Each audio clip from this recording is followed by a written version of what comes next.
सर्वेश तिवारी साहब, कब तक पोजीशन और कब तक रजिस्ट्री की उम्मीद वो परिवार करे जिनके पैसे फंसे हुए हैं, जिनके पैसे लगे हुए हैं प्रॉपर्टी में, या तो उनके पास पोजीशन नहीं है या तो पोजीशन है तो रजिस्ट्री नहीं करा पा रहे। कब तक ये प्रक्रिया शुरू होने की आप लोग उम्मीद रखते हैं?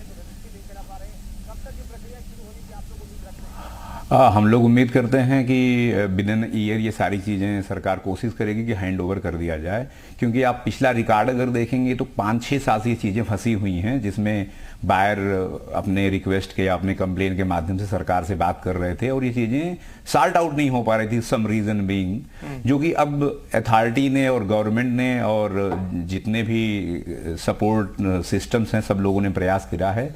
तो ये जितने जल्दी सरकार हैंड ओवर करेगी उतना बायर का फायदा होगा और बिल्डर भी कहीं ना कहीं पैरेलली राहत का सांस लेगा कि उनकी भी चीजें सॉर्ट आउट हो रही हैं और जो 2.4 लाख फैमिलीज हैं या जो लाखों लाख परिवार उनसे जुड़े हुए हैं उनको भी एक राहत की सांस मिलेगी और सरकार का ये सराहनीय कदम के साथ साथ एक बहुत बड़ा अचीवमेंट होगा एज ए उत्तर प्रदेश। बिल्कुल, विजय का भी रुख कर लेते के बाद फिर से नोएडा में मौजूद हैं, वो तमाम बायर्स के साथ मौजूद हैं। विजय, लोगों से बातचीत कीजिए, कितनी लंबी लड़ाई थी, क्योंकि यहाँ के जितने एसोसिएशन थे वो सरकार से गुहार लगा रहे थे कि ये राहत कम से कम मिल जाए ताकि उन्होंने जो पैसा खर्च किया है अपनी प्रॉपर्टी पर उसका मालिकाना हक कम से कम उन्हें मिल जाए।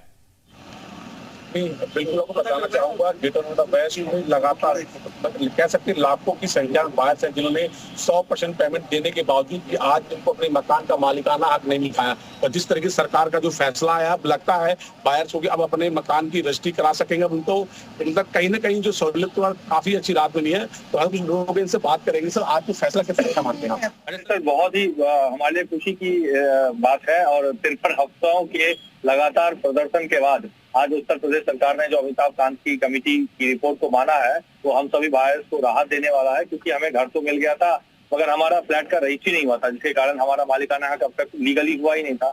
ये बहुत खुशी की बात है। आपके फैसले से काफी लोग खुश है और लोग इनसे बात करेंगे। सर, कितना फैसला मानते हैं आज का जो फैसला बहुत ही ऐतिहासिक फैसला है, जिसके कारण हम लोगों को जितने भी बायर्स हैं, हम बायर्स हैं जिनको अभी तक पोजीशन मिला हुआ है, कुछ लोगों को नहीं मिला और वो हम लोग अभी अपना असली मालिकाना हक की प्राप्ति के लिए लड़ रहे थे। आज वो फैसले से लग रहा है कि वो पूरा हो जाएगा। और आपके माध्यम से मैं एक चीज और निवेदन करना चाहूंगा सरकार से, कि लिफ्ट भी एक बहुत बड़ी समस्या है, आगे उस पर भी कुछ कार्रवाई की जाए। तो बायर सर कहना कि लिफ्ट एक्ट को लेकर लगातार कई तरह की समस्या पे आती है, कई सोसाइटियों में लिफ्ट फंस जाती है। बिल्कुल, पीयूष भी हमारे साथ मौजूद हैं। पीयूष, वहां के बायर्स और क्या कह रहे हैं, उन्हें कितनी बड़ी राहत एक तरीके से मिली है और जो फंसे हुए प्रोजेक्ट है उन्हें लेकर के क्या उन्हें उम्मीद है, क्योंकि जो प्रोजेक्ट कंप्लीट नहीं हुए हैं उनके कंप्लीट होने का इंतजार करते करते भी सालों बीत गए। हालांकि रेरा का गठन किया है सेंट्रल लेवल पर, उत्तर प्रदेश में भी रेरा है, लेकिन क्या उससे फायदा मिला है बायर्स को? देखिए, बिल्कुल सीधा लोगों से पूछते हैं। सर, आप बताएं, जो फैसला आया है कितना लगता है फायदेमंद साबित होगा? रेरा भी यहाँ पर पहले बनी थी, उसके बाद अब ये डिसीजन आया है, तो लगता है कि जो आम लोग हैं जो फंसे हुए हैं उनको सीधी तौर पर फायदा पहुंचेगा और जो जल्दी राहत की बात है? जी बिल्कुल, निश्चित तौर पर, क्योंकि अभी तक न्याय नहीं हुआ। इसका तात्पर्य यही है कि कहीं न कहीं जो भी संबंधित एजेंसीज थी वो असफल हुई। लेकिन क्योंकि अब उत्तर प्रदेश सरकार ने, माननीय योगी जी की कैबिनेट ने इस प्रस्ताव पर मुहर लगा दी है, इसको मंजूरी दी है, तो निश्चित तौर पर वह व्यक्ति जो एंड यूजर है और जो अपने पूरे जीवन की खून पसीने की कमाई लगा करके बमुश्किल एक आसाना जिंदगी में बना पाता है, उसके लिए एक आशा की किरण जगी है।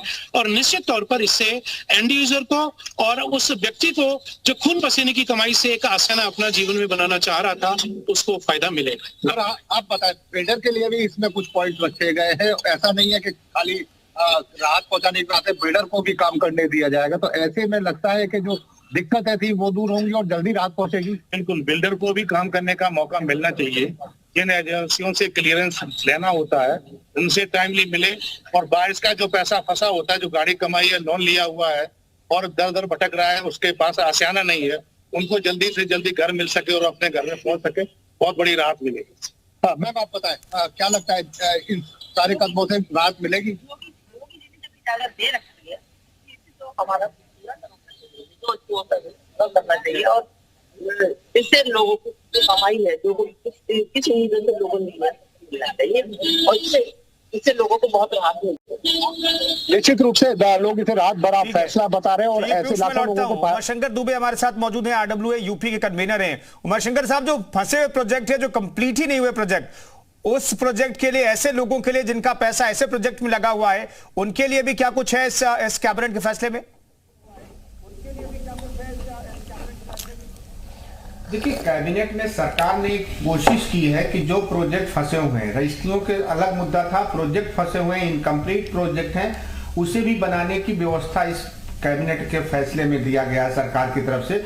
उसको प्रॉपर अब इम्प्लीमेंट कराना एक बड़ी चुनौती की बात होगी कि जो बिल्डर्स हैं हम उनसे कैसे काम करा सकते हैं। अगर वो नहीं करने की स्थिति में है तो उसको किस तरीके से थर्ड पार्टी के थ्रू, रेरा के थ्रू या किस तरीके से हम उसको कराएंगे, एक बड़ी चुनौती है।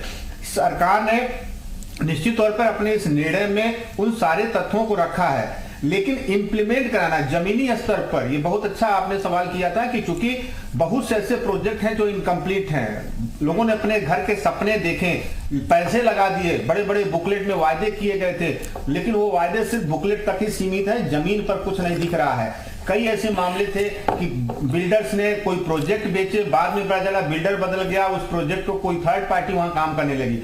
तो ये भी एक बड़ा मुद्दा है, बड़ा सवाल है। लेकिन कहने का मतलब इस तरह के भी केसेस 5 से 10% है, लेकिन 90% वो है जिनको बड़ी राहत मिलेगी, लेकिन 5 से 10% के राहत के लिए भी सरकार को बड़ी मशक्कत करनी पड़ेगी। एक बड़ा चुनौती है, ये भी एक मुद्दा है।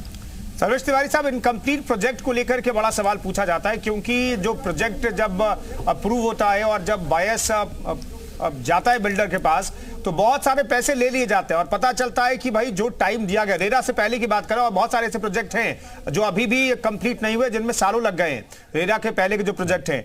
ऐसे लोगों का क्या इंतजार खत्म हुआ है इस फैसले से, या फिर इसके लिए अलग से स्पेसिफिक कोई आदेश आने का इंतजार करना होगा? नहीं सर, एक्चुअली इसमें आप देखेंगे तो रेरा से पहले बिल्डर ऑलमोस्ट 4 साल का एक टाइम पीरियड कमिट करते थे अपने अपने बायर को कि हम विदिन 4 ईयर कंप्लीट कर देंगे, जो कि हिस्ट्री में कभी ऐसा कर नहीं पाया कोई भी डेवलपर। जो बहुत रिनॉन्ड डेवलपर थे उन्होंने टाइम कमिटमेंट को पूरा किया और डिलीवर किया। उसी को ध्यान में रख के जो रेरा लाया गया, जो रेगुलेटरी एक अथॉरिटी बॉडी बनाई गई, लॉ लाया गया कि ये चीज़ें ना बायर के साथ रिपीट करी जाएं। तो अब तो जो भी एग्जिस्टिंग डेवलपर हैं या जो कमिंग डेवलपर हैं, इनको तो वो गाइडलाइन फॉलो करना ही करना है, क्योंकि रेरा के तहत एक एस्क्रो अकाउंट भी बनाया जाता है जो एज पर गवर्नमेंट गाइडलाइन होता है कि जो आप फंड को मिस यूज नहीं करेंगे एज ए डेवलपर। तो प्रॉपर प्रॉपर्टी का फंड जो है वो सेंट्रलाइज यूज करना होता है और उसको कंप्लीट करके टाइम पे देना होता है। जो पहले के प्रोजेक्ट फंसे हैं उनको कमिट करना होगा, डेवलपर को कमिट करना होगा, और उसको दबाव बनाएगी सरकार, क्योंकि इतनी प्लानिंग के साथ गवर्नमेंट ने उनको इंप्लीमेंट करा है, तो उनको दबाव बनाएगी और वो करके देना होगा। और जो नए लोग हैं वो तो गाइडलाइन को फॉलो कर ही रहे हैं, रेरा के अंतर्गत गाइडलाइन और टाइम प्रोजेक्ट तो रेरा के अंतर्गत ही तैयार होते हैं। विजय हमारे साथ मौजूद हैं नोएडा से। विजय, कब से रजिस्ट्री की उम्मीद कर रहे हैं? आपके साथ जो लोग मौजूद हैं उनसे बात कीजिए और उनसे पूछिए कि रजिस्ट्री के लिए क्या लंबी लाइन लग जाएगी, क्योंकि बहुत सारे लोग हैं जो रजिस्ट्री के इंतजार में थे। बिल्कुल, जिस तरीके सरकार का फैसला है 2.4 लाख जो लोगों की रजिस्ट्री होगी, तो क्या लगता है सर रजिस्ट्री बात की कितनी और भीड़ लग सकती है लोग जाएंगे रजिस्ट्री कराने के लिए? तो जो आंकड़े आपने बताया सही बताए। पिछले 1 साल से ज्यादा हम लोग एक मूर्ति पे फूल चक्कर पे नेपोवा के सहयोग से सभी रेजिडेंट्स लोग धरना देते आ रहे कि रजिस्ट्री की जाए। ग्रेटर नोएडा बेस पे ज्वलंत मुद्दा है कि पैसे दिए तो घर नहीं मिले, घर में रजिस्ट्री नहीं हुई, और जिनको घर मिल गया सब कुछ हो गया। तो सब प्रकार के उठाव का मूलभूत अभाव है, मेट्रो एंड हर तरफ जाम लगी हुई है। तो सारे मुद्दों को सरकार को देखना पड़ेगा। और 1 साल से जो लोगों ने धरना प्रदर्शन किया है उसका एक अगर सुनने को मिला है, तो मैं इसका स्वागत करता हूँ। अब सरकार बाकी चीजों पर विचार करे, मेट्रो भी लानी चाहिए, फ्लाईओवर सारे तो ध्यान देना चाहिए। चले, बिल्कुल, इस इलाके के लिए और भी सुविधाओं की डिमांड कर रहे हैं स्थानीय जो बायर्स हैं। बहुत बहुत धन्यवाद तमाम मेहमानों का, सहयोगियों का चर्चा में शरीक होने के लिए।